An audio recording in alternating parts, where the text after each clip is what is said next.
ধীরে ধীরে তিথির জ্ঞান ফিরিয়ে এলো। চোখ মেলামাত্র তার কানে এলো দূর থেকে ভেসে আসা রৌদ্রের এক বুক ফাটা আর্তনাদ। শব্দটা শোনা মাত্র তিথির বুকটা ধক করে উঠল। শরীরে প্রচণ্ড দুর্বলতা সত্ত্বেও মনের ভিতরে এক অজানা আতঙ্ক দানা বাঁধল। তিথির বেডের পাশে নার্সরা তিথির দুই কিউটি বাবুকে সামলাচ্ছিল। এই ভয়াবহ পরিস্থিতিতে নার্সরা তাদের পরিবারের কারো হাতে বাচ্চা তুলে দেননি। তিথি অনেক কষ্টে গলার স্বর ডেকে নার্সকে ডেকে দিল, আপু। নার্স তিথির কণ্ঠ শুনে বেডের দিকে তাকালেন। তিথির জ্ঞান ফিরছে দেখে তিনি স্বস্তির নিঃশ্বাস ফেলে বললেন, আলহামদুলিল্লাহ, আল্লাহ আপনার পাশে ছিলেন। আল্লাহর আশেষ রহমতে আপনার জ্ঞান ফিরেছে। বলে নার্স পরম মমতায় দুই বাচ্চাকে তিথির দুই পাশে শুইয়ে দিয়ে বললেন, এই যে দেখুন আপনার দুই রাজপুত্র কন্যা। আমি যাই বাইরে খবরটা দিয়ে আসি। তিথি ধীরে ধীরে মাথা নিচু করে বাচ্চাদের ফুটফুটে মুখের দিকে তাকালো। দুই বাচ্চা গভীর ঘুমে আচ্ছন্ন। তিথি বিষণ্ণ মুখে এক চলতে হাসি ফুটল। সে মাথা নিচু করে দুই বাবুর কপালে গভীর চুমু খেয়ে ফিস ফিস করে বলল, আমার সোনারা, তোমরা নিশ্চয়ই এতক্ষণ মাম্মাকে খুব মিস করছিলে, তাই হয়তো অভিমান করে ঘুমিয়ে পড়ছো। তাই এই তো দেখো আমি এসে পড়ছি। মাম্মা তোমাদের ছেড়ে যাবে না। তিথির জ্ঞান ফেরার খবর পেয়ে এক এক করে পরিবারের সবাই ঘরে ঢুকলো। সবার চোখে মুখে কান্নার ছাপ লুকিয়ে থাকার এক ব্যর্থ চেষ্টা। কেউ তুরার ভয়াবহ পরিস্থিতির কথা তিথিকে জানাল না। তিথি এমনিতে অনেক দুর্বল, তার উপর তুরার এই খবর পেলে সে হয়তো আরও ভেঙে পড়বে। কিন্তু তিথির মনে সন্দেহ দানা বাঁধল। সে আকুল হয়ে জিজ্ঞেস করলো, মা, রুদ্র ভাইয়ের কী হয়েছে? ভাইয়া ওভাবে চিৎকার করছে কেন? সবাই চোখের জল মুছে মিথ্যা আশ্বাস দিয়ে বলল, না রে তিথি, রৌদ্র না, অন্য কেউ, হয়তো তুই ভুল শুনছিস। ঠিক সেই সময় ওপাশের করিডর থেকে একটা নারীর কণ্ঠে তীব্র চিৎকার ভেসে এসলো। তিনি দীর্ঘশ্বাস ফেলে ভাবলো হয়তো ওপারের কেউ তার মতো এক নতুন প্রাণের জন্ম দিচ্ছে। যন্ত্রণায় হয়তো সে নারী নিজের অস্তিত্ব হারিয়ে ফেলছে। তিথি নিজেকে ওভাবে সান্ত্বনা দিল। তিথির সাথে সবাই দেখা করে চলে গেল। সবাই যাওয়ার পর অবশেষে ঘরে ঢুকলো আয়ান। গত কয়েক ঘন্টা সে ঝড়ের উপর দিয়ে গেছে, তা কেবল ওই জানে। একদিকে নিজের স্ত্রী সন্তানের অনিশ্চয়তা, অন্যদিকে রৌদ্রের মতো এক পাহাড় সমান শক্তিশালী মানুষকে ভেঙে চুরমার হতে দেখা। আয়ান আজ নিজের ভিতরে নিজেই শেষ হয়ে গিয়েছিল। আয়ান কেবিনে এসে দেখলো তিথি এক দৃষ্টিতে বাবুদের দিকে তাকিয়েছে। আয়ান একটা লম্বা দীর্ঘশ্বাস ফেলে নিজেকে স্বাভাবিক করার চেষ্টা করলো। তারপর আলতো করে তিথির কপালে হাত রেখে ডাক দিল, তিথি। এদিকে অপারেশন থিয়েটারের ভেতরটা তখন এক মরণপূর্ণ যুদ্ধের ময়দান। ডাক্তার বারবার আর্তনাদ করে বলছে, মিসেস তুরা, প্লিজ হার ছাড়বেন না, একটু জোর দিন, আর সামান্য একটু, আপনি পারবেন, একটু সাহস সঞ্চয় করুন। তুরা নিজের শরীরের প্রতিটি কোষ শক্তিটুকু জড়ো করে চেষ্টা করছে, কিন্তু শরীর আর সায় দিচ্ছে না। যন্ত্রণা এক চরম শিখরে এসে সে অনুভব করলো তার নিঃশ্বাসগুলো ক্রমশ ভারী হয়ে এসছে। তুরা আবছা মনে হচ্ছে তার পৃথিবী সময়টুকু বুঝি ফুরিয়ে এসছে। তার হায়াত হয়তো এইটুকু পর্যন্ত লেখা ছিল। তুরা ধীরে ধীরে চোখ বন্ধ করলো। অন্ধকার চোখের সামনে ভেসে উঠল রৌদ্রের সে পাগল করা হাসি ভরা চেহারা।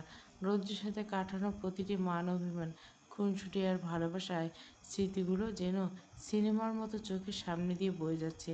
ভেসে উঠল বাবা মায়ের মুখ, ভাই বোনদের আদর আর পুরো পরিবারের সাথে কাটানো সেই হাসিমুখে মুহূর্তগুলো।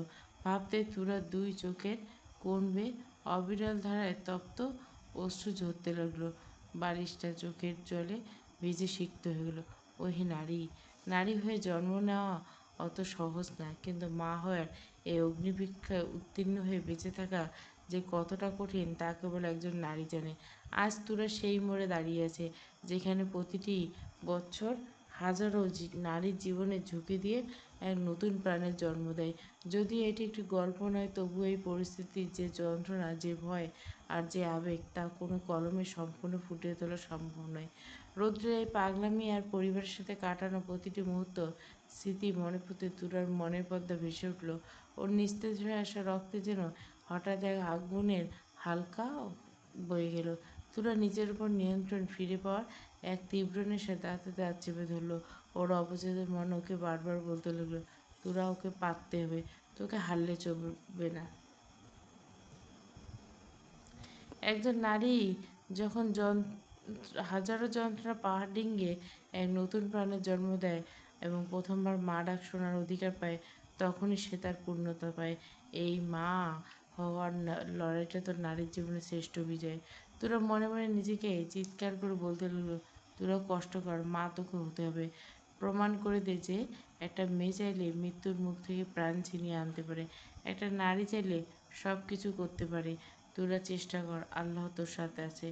তুই বেঁচে না থাকলেও তোর সন্তানকে পৃথিবীর আলো দেখা।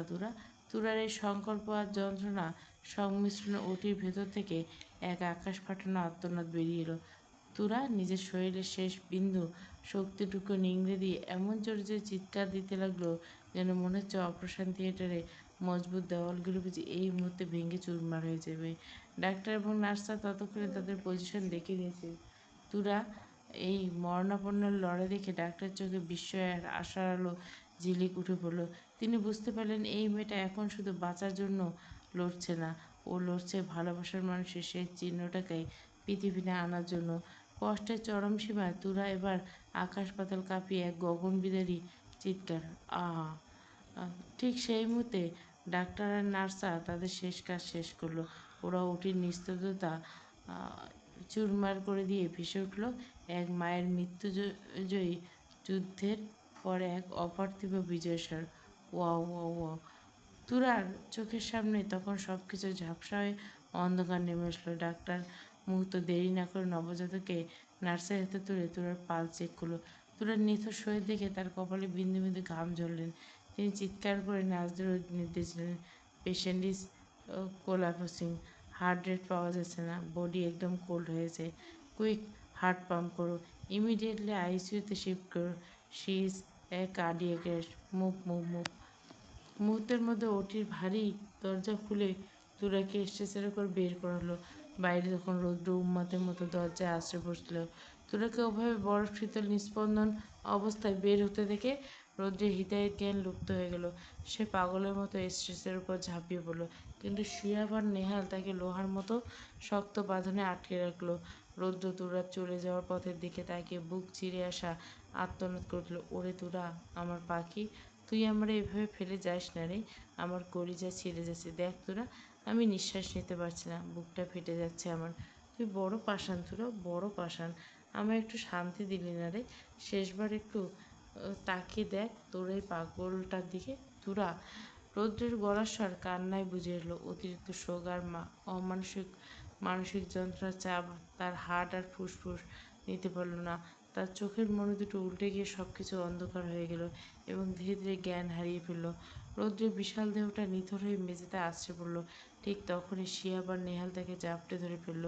করিডোরের সেই বিষাক্ত বাতাসে তখন এক নবজাতকের কান্নার সুর, এক পাগলের ভালোবাসার করুণ হাহাকার মিলেমিশে একাকার হয়ে গেছে। রৌশনী খান পাগলের মতো ছেলের পাশে এসে বসলেন। রৌদ্রের নিস্পন্দন মাথাটা নিজের কোলের উপর টেনে নিয়ে ওর গালে বারবার হাত চাপড়াতে চাপড়াতে ডুকরে কেঁদে উঠলেন তিনি। রৌদ্র, বাবা আমার কী হলো তোর? এভাবে হুট করে ঘুমিয়ে পড়লে কেন? কথা বল বাবা, আমার দিকে তাকা। রৌদ্র। আনোয়ার খান নিজের দুই হাত মুখে ঢেকে বেঞ্চে মাথা ঠেকে দিলেন। এক হাতে কথা কতগুলো আঘাত সইবে এই বৃদ্ধ বাবা। নেহাল আর নিহাব দেরি না করে রৌদ্রকে পাজাখোলা তুলে নিয়ে পাশের একটা কেবিনে ছুটে গেলেন। ঠিক সেই মুহূর্তে অপারেশন থিয়েটারের ভারী দরজাটা শেষবারের মতো বন্ধ শব্দ করে খুলে গেল। ডাক্তার অন্তত ধীর পায়ে বেরিয়ে এলো। তার হাতে তোয়ালে মোড়ানো ছোট্ট একটা বাচ্চা। ডাক্তার সবার সামনে দাঁড়িয়ে গভীর আর দীর্ঘশ্বাস ফেলে বিষণ্ণ করে বলে, এই চরম দুঃসময়েও আপনাদের একটা সুখবর দিচ্ছি। মিসেস তুরা পুত্র সন্তান জন্ম দিয়েছে, আর মিসেসের অবস্থা কেমন তা তো আপনারা নিজের চোখে দেখলেন।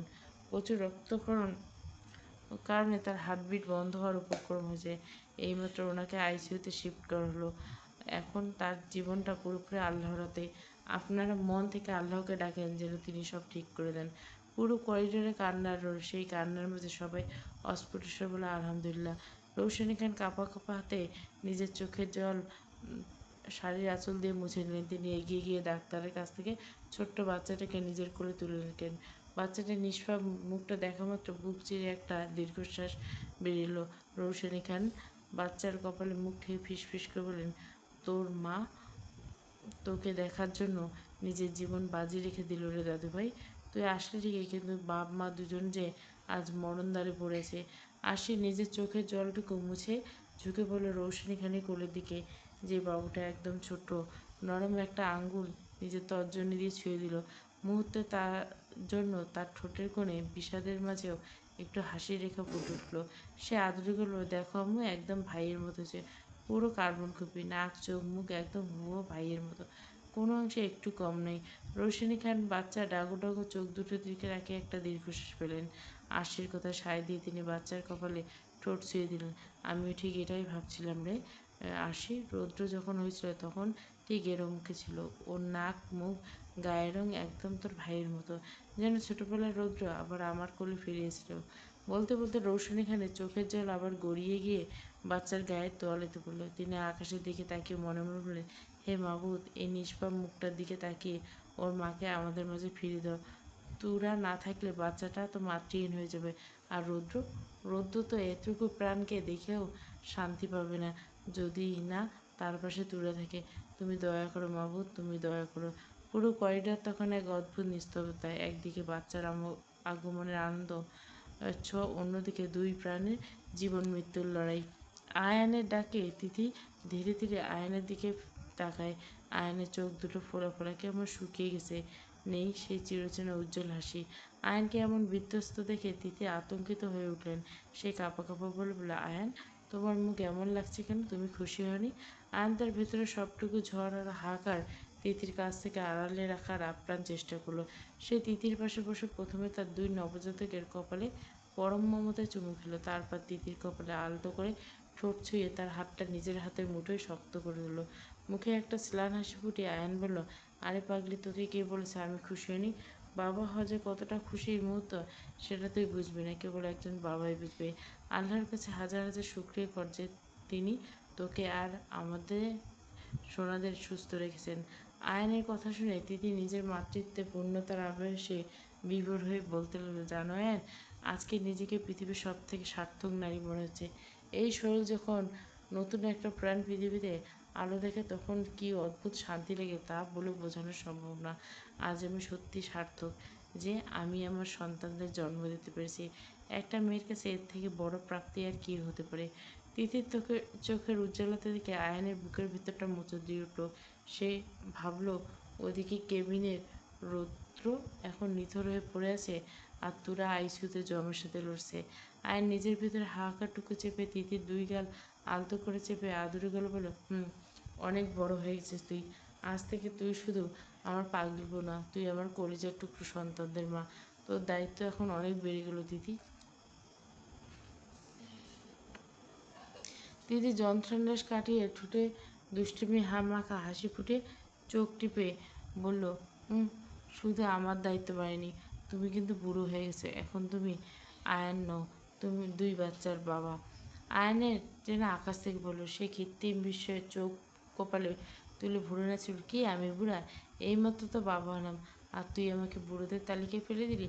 দিদি খিলখিল করে হেসে উঠে মাথা নাড়িয়ে নিশ্চিত ভঙ্গিতে বলল, অবশ্যই, যার ঘরে দুটো ফুটফুটে বাচ্চা থাকে সে কী করে জোয়ান থাকে?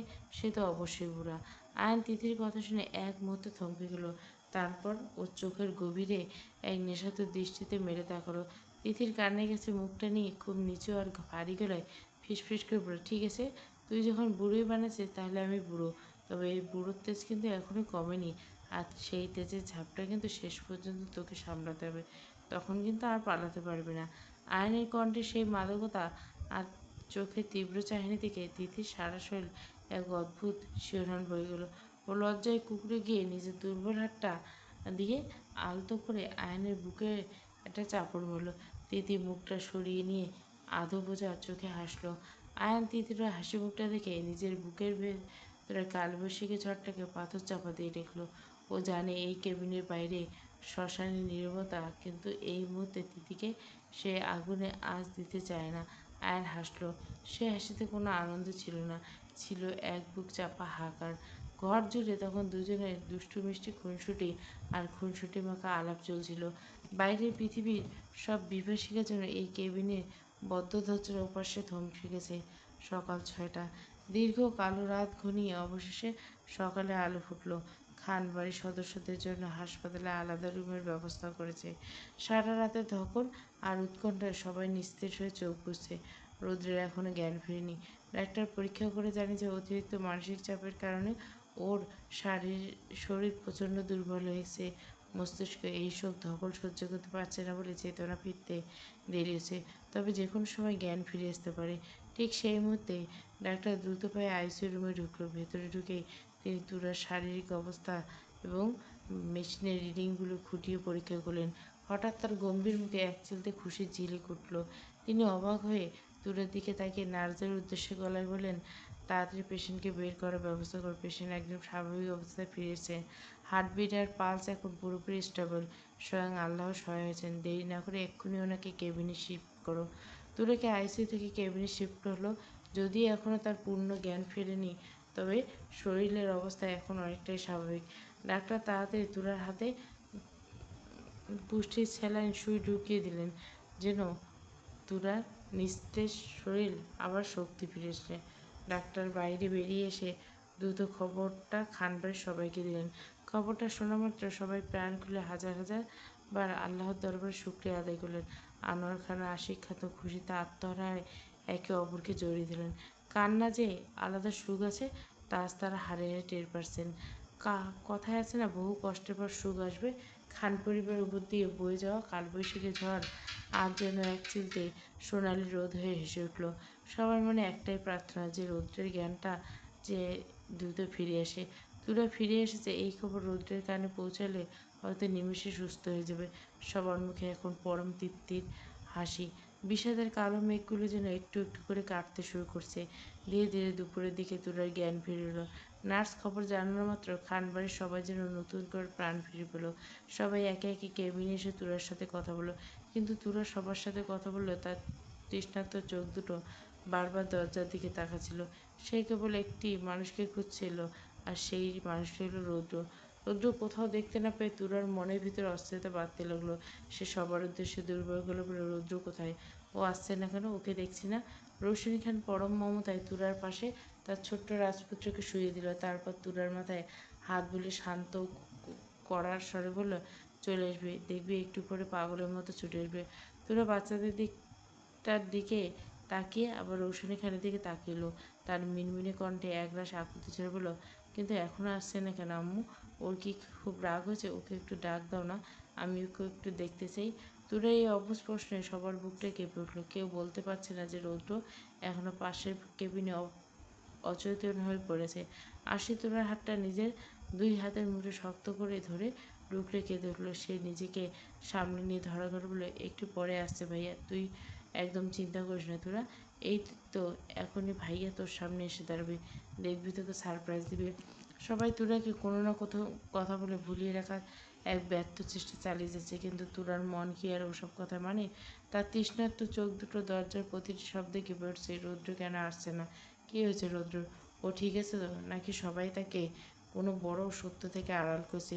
এই ভয়ঙ্কর ভাবনায় মাথায় আসতে তুরার কলিজায় যেন ছিঁড়ে এলো। সে হিক্কা তুলে বাচ্চাদের মতো ডুকরে কেঁদে উঠলো। কাঁদতে কাঁদতে তুরা পাগলের মতো বলতে লাগলো, রৌদ্র কোথায়? ওকে ডাকো তোমরা, প্লিজ। ওকে একবার এক পলক দেবো। ও না আসলে আমার দম বন্ধ হয়ে আসছে। প্লিজ রৌদ্রকে ডাকো। ওকে গিয়ে কেউ বলো তুরা ফিরে এসেছে। আমি মরে যাইনি, আমি ওর কাছে ফিরে এসেছি। রৌদ্র কেন আসছে না? ওকে আমার উপর রাগ করছে? ওকে আমাকে আর ভালোবাসবে না? তুরার এই কান্না এখন আর অবুঝ শিশুর করুণ আর্তনাদ হয়ে সারা ঘরে প্রতিধ্বনিত হচ্ছে। সে অস্থির হয়ে নিজের ঘরের গায়ে স্যালাইন পাইপ টানতে লাগলো। সবাই তুরাকে জড়িয়ে ধরে বোঝানোর চেষ্টা করছে, কিন্তু তুরার যে তাকাচ্ছে মেয়ে, সে বারবার রৌদ্রকে দেখার জন্য ছটফট করছে। তুরার এই বুক ফাটা কান্না আর আর্তনাদ যেন কেবিনের দেওয়াল ভেদ করে ছড়িয়ে পড়ল হাসপাতালের সেই নিস্তব্ধ করিডোরে।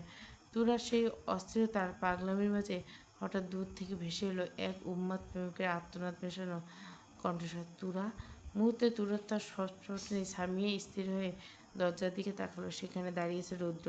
বিধ্বস্ত শ্লোক দেহটা যেন যে কোনো সময় ভেঙে মেঝেতে লুটিয়ে পড়বে। এইমাত্র রৌদ্রের জ্ঞান ফিরেছে, আর তুরা সুস্থ হওয়ার খবর শোনা মাত্র সে কারো বাধা না মেরে উন্মাদের মতো ছুটে এসেছে। তুরা রৌদ্রকে দেখে একদম পাথর হয়ে গেল। রৌদ্রের চোখ দুটো কান্নায় একদম টকটকে লাল হয়ে ফুলে আছে।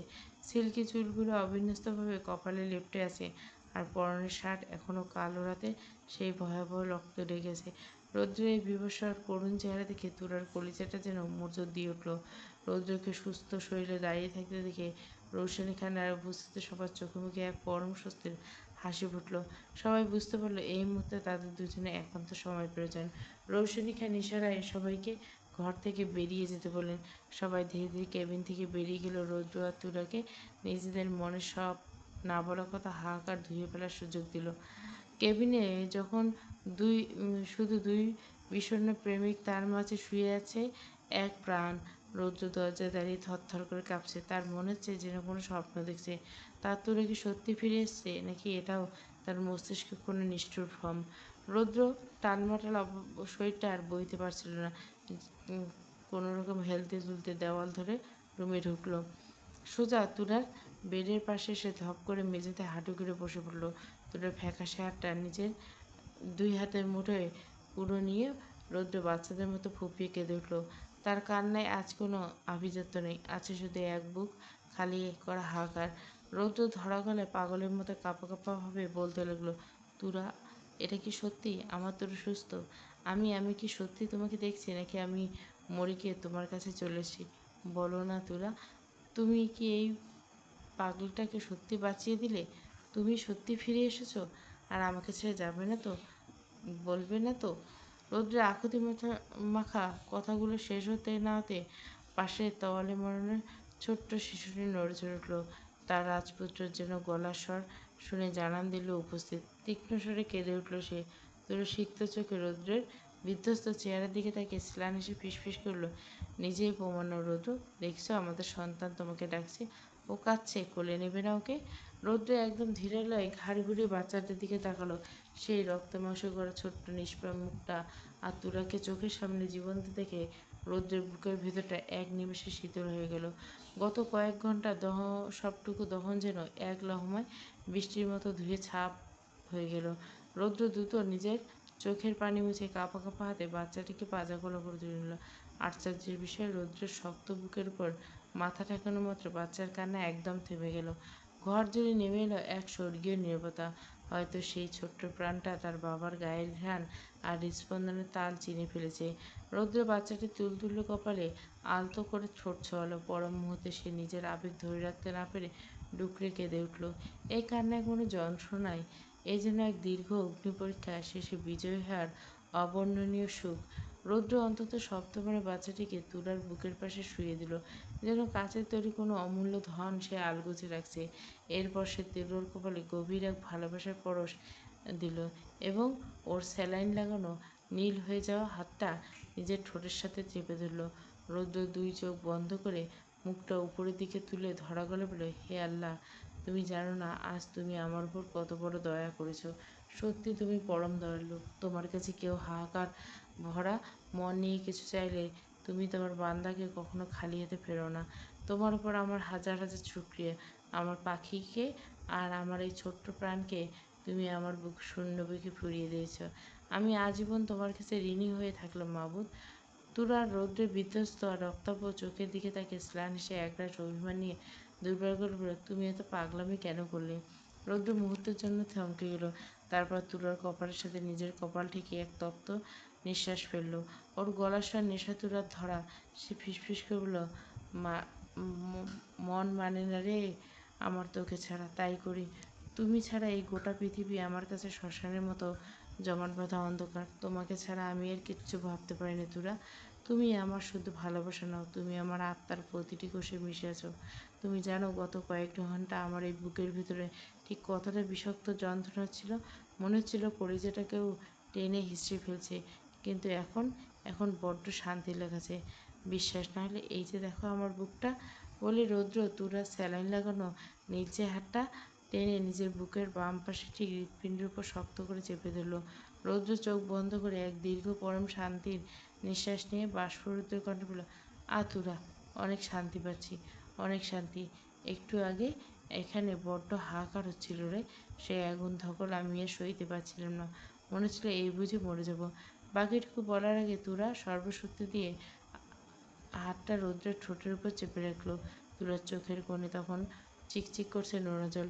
সে শাসনের স্বরে কিন্তু ভেজা গলা বলে, একদম না, খবরদার এমন অলক্ষণের কথা মুখে আনবে না, বলে দিচ্ছি। আরেকবার বলে আমি নিজেকেই তোমাকে খুন করে মেরে দেবো। রৌদ্র তুরার হাতের তালুতে এক উত্তপ্ত চুমু খেলো। তার চোখের দিকে তাকিয়ে এক বিহ্বমিত হাসি ফুটিয়ে তুলল। তুরা অনেক কষ্টে একটু সোজা হয়ে বসে নিজের কাঁপা কাঁপা দুই হাত দিয়ে রৌদ্রের গাল বেয়ে পড়া নোনা জল মুছে দিতে লাগলো। সে রৌদ্রের চোখের দিকে তাকিয়ে ধীর স্থির করে বলে, কাঁদবেন না একদম। এখন আমাদের চোখে পানি মানানে রৌদ্র। আল্লাহ আমাদের সাথে ছিল, তাই তো তিনি আমাদের এত বড় বিপদ থেকে রক্ষা করছেন। রৌদ্র আর নিজেকে সামলাতে পারল না। সে সাথে সাথে তুরাকে নিজের বুকের গভীরে টেনে নিয়ে শক্ত করে জড়িয়ে ধরে তুরার ঘাড়ের কাছে মুখ গুজে চোখ বন্ধ করে রৌদ্র একগাল আবেগ নিয়ে ফিসফিস করে বলল, I love you, I love you so much. Roudra তুরার চওড়া পিঠে হাত রেখে চোখ বুঝলো। পরম এক শান্তিতে সেও উত্তর দিল, আই লাভ ইউ টু। দুজনে চোখ বন্ধ করে সেই কয়েক মুহূর্তটাকে অনুভব করতে লাগলো। গত কয়েক ঘন্টা বিভীষিকা মুছে গিয়ে সেখানে জায়গা করে নিয়েছে এক স্বর্গীয় প্রশান্তি। মনে হচ্ছে বহু কষ্টের পর আজ তারা সত্যি সুখের দেখা পেল। ঠিক সেই মুহূর্তে তাদের দুজনের মাঝে শুয়ে থাকা ছোট্ট প্রাণটা আবার জানান দিল তার অস্তিত্ব। বাচ্চাটি আবার হালকা করে কেঁদে উঠল। তুলো রৌদ্রের বুক থেকে একটু সরে এসে বাচ্চাটির কপালে আদর মাখা চুমুকে বলে, জানো আমি ওর নাম কী রাখবো ভাবছি? রৌদ্র কৌতূহল আর উৎসাহ নিয়ে তুলোর মুখের দিকে তাকালো। তুলা বাবুটির মায়াবী মুখের দিকে অপলক দৃষ্টিতে তাকিয়ে থেকে বলল, ওর নাম তাহমিদ খান রৌশন রাখবো আমি। ও আমার ভালোবাসার চিহ্ন, আমাদের দুজনের নামের সাথে ও জড়িয়ে থাকবে। রৌদ্র ঠোঁটে প্রশান্তি হাসি ফুটল। সে নিচু হেসে বাচ্চাটা একপাশে তুলে গেলে নিজের গাল ছোঁয়ালো। তুরা ঠিক অন্য পাশে গেলে নিজের গাল ছোঁয়ালো। মাঝখানে তাদের ছোট্ট পুত্র রৌশন। তিনজনে এই পবিত্র মিলন কোথায়? হাসপাতালের সাদা কেবিনে যেন এক টুকরো জান্নাতে পরিণত হলো। সময় কারোর জন্য দাঁড়িয়ে থাকে না, যে তার নিজ গতিতে অবিরাম চলতে থাকে। সময় কারো বুক ফাটা হাহাকার দেখে না, কারো চোখের জল দেখে থমকে দাঁড়ায় না। সে নিষ্ঠুরভাবে অতীতকে ফেলে বর্তমানে বুক চিরে ভবিষ্যতের দিকে এগিয়ে যায়। কেটে গেছে দীর্ঘ 5 বছর। এই 5 বছর খান পরিবারে বদলে গেছে অনেক কিছু। সেই রাতের বিভীষিকা এখন কেবল এক ধূসর স্মৃতি। রৌদ্র আর তুরার আদরের রাজপুত্র ছোট্ট রৌশনের এখন 5 বছর। সে এখন সারা বাড়ি মাথায় করে রাখে, ঠিক যেমন ছোটবেলায় সেই চঞ্চল রৌদ্র। অন্যদিকে আয়ান আর তিথির ঘর আলো করে আসা যমজ সন্তানরা এখন বেশ বড় হয়েছে। তাদের জীবনে সেই কঠিন মুহূর্তের সাক্ষী হয়ে আসা মেয়েটির নাম রাখা হয়েছে তাসনিন খান আয়ানা, আর ছেলেটির নাম রাখা হয়েছে তিহান। দুই ভাই বোনের খুনসুটিতে আয়ান তিথির সংসার এখন কানায় কানায় পূর্ণ। সে আবার আশির কোল জুড়ে এসেছে ছোট্ট রাজকন্যা, তার নাম রাখা হয়েছে অনিকা জান্নাত শান্তা। শান্তা যেন ওর মতোই শান্ত, কিন্তু পুরো বাড়ির সবার নয়নমণি। পিছিয়ে নেয় নিয়াল আর আলফা। তাদের এক পুত্রের আগমন ঘটেছে এখন 3 বছর। আদর করে তার নাম রাখা হয়েছে আরাব শিকদার নিহাত। আনোয়ার খান, আশিক খান আর আরিফুল খান, এই তিন মুড়িবুড়ির জগৎ এখন কেবল নাতি নাতনিদের নিয়ে ঘিরে। ব্যবসা বাণিজ্য এখন ছেলেদের হাতে ছেড়ে দিয়ে তার দিনরাত এক ঝাঁক ছোটদের সামলাতে ব্যস্ত। রৌদ্রের ছেলে রোশন এখন তার দাদা আনোয়ার খানের জানের জান। সারাক্ষণ দাদা দাদা করে বৃদ্ধ মানুষটার পিছু পিছু ঘুরবে। আনোয়ার খানও নাতিকে ছাড়া এক মুহূর্ত থাকতে পারে না। এমনকি রৌশনী খানও যেন তার এই ছোট্ট রৌশনের মাঝে নতুন করে বেঁচে থাকার স্বাদ খুঁজে পেয়েছেন। দাদা নাতির আদুরে খুনসুটি সারা বাড়ি বিনোদনের খোরাক। এদিকে আয়ান তিথি মেয়ে আনায়া হয়েছে পুরোপুরি তনুজা খান আর হিমি খানের ভক্ত। নানি দাদিকে ছাড়া তার চলেই না। আর তিহান, সে তো দুই নানা দাদার অর্থাৎ আরিফুল খান আর আশিক খানের চোখের মণি। বলতে গেলে বাচ্চারা যে যার মতো করে এক একজন মুরব্বি দখল করে নিয়েছে। পুরো খানবিলে এখন শুধু ছোটদের রাজত্ব। আজ খানবিলে যেন এক স্বপ্নপুরী। রাজকীয় ঢঙে সাজানো হয়েছে পুরো বাড়ি। সদর দরজা থেকে শুরু করে বাগানে সবখানে আলোকসজ্জায় চোখ ধাঁধানো আয়োজন। চলবেই তো। আজ যে এক বিশেষ দিন। আজ তিথি আর আয়ানের দুই যমজ সন্তান আর রৌদ্র আর তুয়ার ছেলের রৌশনের জন্মদিন। একই দিনে একই সময়ে তিনটি প্রাণের পৃথিবীতে আগমন ঘটেছিল সেই স্মরণীয় কালবৈশাখী রাতে। বাড়ির প্রতিটি কোণ থেকে ফুলের সুবাস। শেফরা ব্যস্ত রকমারি সব খাবার তৈরিতে। রৌদ্র আর আয়ন মিলে সব তদারকি করছে। দীর্ঘ 5 বছর পর সেই কষ্টের স্মৃতিগুলো আজ আনন্দের রঙে ঢাকা পড়ে গেছে। দিনটি শুধু জন্মদিন নয়, দিনটি হলো কঠিন সময় পার হয়ে এক মহাবিজয়। সে আবার আসছে তাদের মিষ্টি রাজকন্যা শান্তাকে নিয়ে ঠিক সময় পৌঁছে গেল। নিহাল আর আরাব তাদের দুর্দান্ত রাজপুত্র নিহাতকে নিয়ে হাজির হলো। সবাই মিলে এক বিশাল আনন্দ মেলায় পরিণত হলো। ঘড়ির কাঁটা যখন ঠিক 12টা ছুঁল, অমনি বাইরে খোলা আকাশে ঠাস ঠাস করে আতশবাজি ফুটে উঠল। নানান রঙের আলোয় আকাশটা যেন হেসে উঠল। জন্মদিনে সেই বিশাল টেবিলের দাঁড়িয়ে রৌশানী, তিহান আর আনায়া তিনজনের সামনে বিশাল কেক। সবাই একসাথে সুর মিলিয়ে গেয়ে উঠল, হ্যাপি বার্থডে টু ইউ। হাততালির শব্দে হয়ে উঠল পুরো খানবিলা মুখরিত। রৌশান কেক কেটে নিজে খাওয়ার আগে পরম আদরে প্রিয় দাদুকে খালো। তিহান আর আনায়া বড়দের সম্মান দিয়ে সবাইকে খাইয়ে দিল। এরপর একে একে তারা তাদের মা বাবাকে কেক খাইয়ে দিল। কেক কাটা শেষ হলে গিফটের বন্যা বয়ে গেল। আনোয়ার খান রৌশানকে তার পছন্দের বিশাল একটা ইলেকট্রিক গাড়ি গিফট করলেন। সাথে তিহান আর আনায়া জন্য ছিল দামি সব উপহার। একে একে সবাই এসে বাচ্চাদের হাত উপহারে ভরে দিলেন। চারিদিকে উপহারের পাহাড় জমে গেল। কিন্তু রৌশনের মুখ যেন ক্রমশ মেঘলা হয়ে এসেছিল। এত গিফট পেয়ে রৌশন শান্ত হলো না। সে হঠাৎ টেবিলের উপর উঠে দাঁড়িয়ে দু হাতে বুকে ভাঁজ করে মুখটা একদম গোমড়া করে ফেলল। সবার দিকে একদম চ্যালেঞ্জিং দৃষ্টিতে তাকিয়ে বলল, তোমরা সবাই নিজেদের পছন্দের জিনিস দিচ্ছ, কিন্তু আমার চাই কেউ একবার জিজ্ঞাসা করবে না? বড়রা শুধু নিজেদের কথাই ভাবে। যাও যাও, কথা বলবো না কারোর সাথে, সবার সাথে একদম আড়ি। রৌশনের এমন বড়দের মতো কথা আর অভিমানী ভাব দেখে পুরো হলঘরে হাসির রোল পড়ে গেল। আনোয়ার খান হো করে হেসে উঠলেন। তিনি রৌশনের ফোলা ফোলা গাল দুটো টেনে নিয়ে আদুরি করে বললেন, ওরে আমার দাদুভাই, তো কি শুনি, কি চাই তোমার? তুমি যা চাইবে তাই হবে। বলো দাদু, ওর কাছে কি আবদার? মুহূর্তে রৌশন টেবিলের উপর দাঁড়িয়ে দুই হাত ছড়িয়ে ঘোষণা করার মতো গলা বলল, আমি চাই সবাই মিলে কোথাও দূরে ঘুরতে নিয়ে যাও, অনেক দূরে, যেখানে অনেক মজা হবে, কোনো পড়াশোনা নেই, শুধু খেলা আর আনন্দ। রৌশনের কথা শেষ হতে নাতে তিয়ান চট করে টেবিলের উপর উঠে বসল। সেও রৌশনের গলায় এক হাত জড়িয়ে ধরে অন্য হাত উঁচিয়ে বেশ ভাব নিয়ে বলল, সহমত। 5 বছর দুই বাচ্চা যেভাবে জোট বেঁধেছে তা দেখে উপস্থিত সবার চোখ কপালে উঠে পড়ল। এমন ভঙ্গিতে দাঁড়িয়েছে যেন তাদের বাড়িতে কোনো সিরিয়াস মিটিং, বড়দের শাসন। এই সহমত বলার স্টাইল দেখে কে বলবে এরা মাত্র 5 বছর? আশিক খান হাসতে হাসতে এগিয়ে এসেন, বাচ্চাদের কোলে নামানোর ভঙ্গি করলেন। তিনি ওদিকে ওদের তাকিয়ে মজা করে বলেন, তা দুই দাদু ভাই এই আবদার, পড়াশোনা ফাঁকি দেওয়ার জন্য এত বড় ফন্দি? তবে আবদার যখন করছো তখন তো রাখতে হবে। আনোয়ার খান বাচ্চাদের উচ্ছ্বাস দেখে প্রশান্তি হাসি আসলেন। তিনি সবার দিকে তাকিয়ে গম্ভীর কিন্তু স্নেহমাখা কণ্ঠে ঘোষণা করলেন, ঠিক আছে, আমাদের দাদুভাই যখন এত সুন্দর একটা দিনে এমন আবদার করছে, না বলার কোনো পথ নেই। এই 5 বছর সব ক্লান্তি ধুয়ে ফেলতে আমরা সবাই মিলে দূরে কোথাও ঘুরতে যাব, যেখানে শুধু আমরা আর আমাদের পরিবার থাকবে। আনোয়ার খানের এই চূড়ান্ত ঘোষণা শোনার পর রৌশনী খান তিয়ানের খুশি কে দেখে। দুজনে টেবিল থেকে এক লাফ দিয়ে একে একে জড়িয়ে ধরল। তারপর পাগলের মতো সারা ঘরে দৌড়াদৌড়ি শুরু করলো। রোশন চিৎকার করে বলতে হলো, আমরা ঘুরতে যাবো, আমরা পাহাড় দেখবো, না হয় সমুদ্র। পুরো বাড়ির আঙ্গিনা আর বিশাল ড্রয়িং রুম জুড়ে তখন বাচ্চাদের সেই খিলখিল হাসির স্বর প্রতিধ্বনিত হচ্ছে। রৌশন, তিহানের পিছু পিছু আনায়া আর ছোট্ট শান্তা যোগ দিল সেই মিছিলে। রৌদ্র আর তুরা একপাশে দাঁড়িয়ে দেখছিল তাদের সন্তানদের এই বাঁধভাঙা আনন্দ। 5 বছর আগে এই দিনটিতেই তারা মৃত্যুর মুখোমুখি দাঁড়িয়েছিল। আজ এই দিনটি তাদের জীবনে পূর্ণতায় আনন্দ বয়ে যাচ্ছে। হাসি, কান্না, আনন্দ আর খুনসুটিতে খানভিলা এই রাতটা যেন এক অমর কাব্যে পরিণত হয়েছে। যে রাতে একসময় হাহাকার ছিল, আজ সেখানে নতুন আহ্বান। জন্মদিনের আনন্দ এবং শোরগোলে ধীরে ধীরে শান্ত হয়ে গেল। রৌশান বরাবরের মতোই তার দাদুর হাত ধরে শোয়ার ঘরের দিকে হাঁটা দিল। দাদু আর দাদির সাথে ঘুমানো ওর কাছে এক বিরাট অ্যাডভেঞ্চারের মতো। তাই আজ এত উৎসবের ক্লান্তি তাকে দাদুর কোল থেকে দূরে সরাতে পারল না।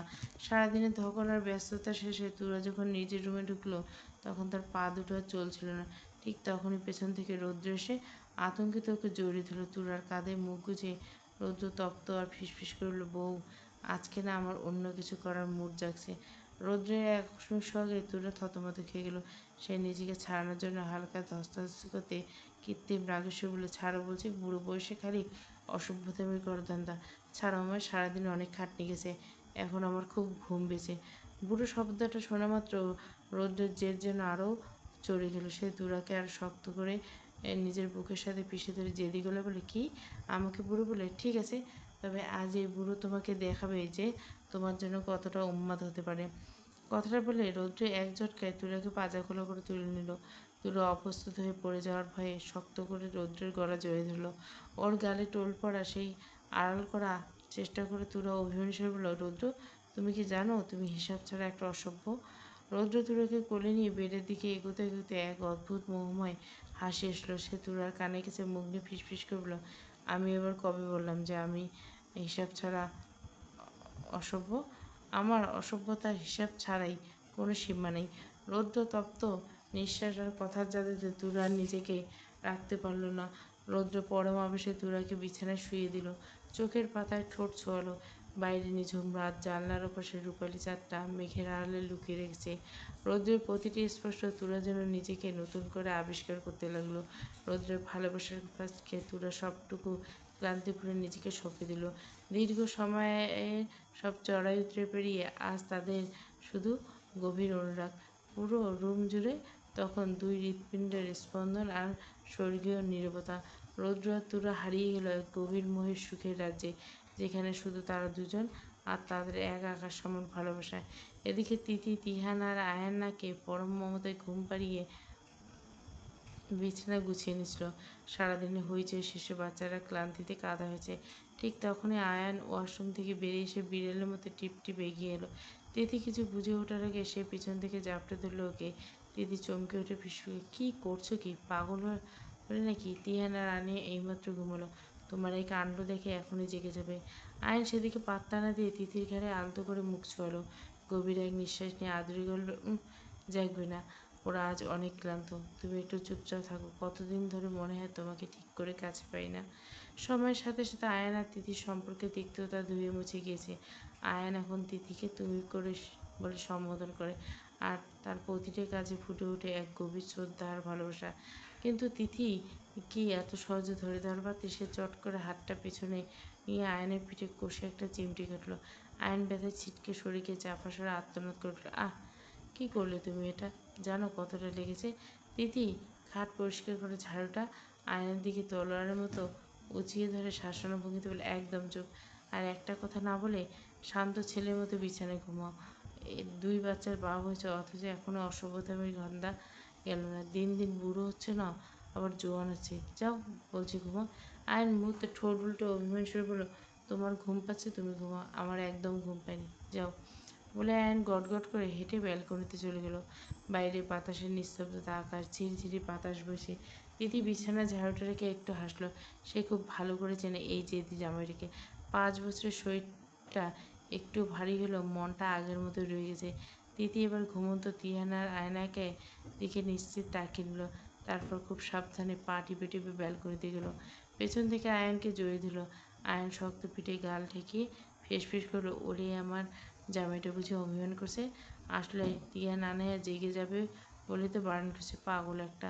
আয়ান তো আয়ান, বউয়ের হাতের নরম স্পর্শ পেয়ে ওর গলার ওই আদৃশ্য সুর পেতে সব রাগ জল হয়ে গেল।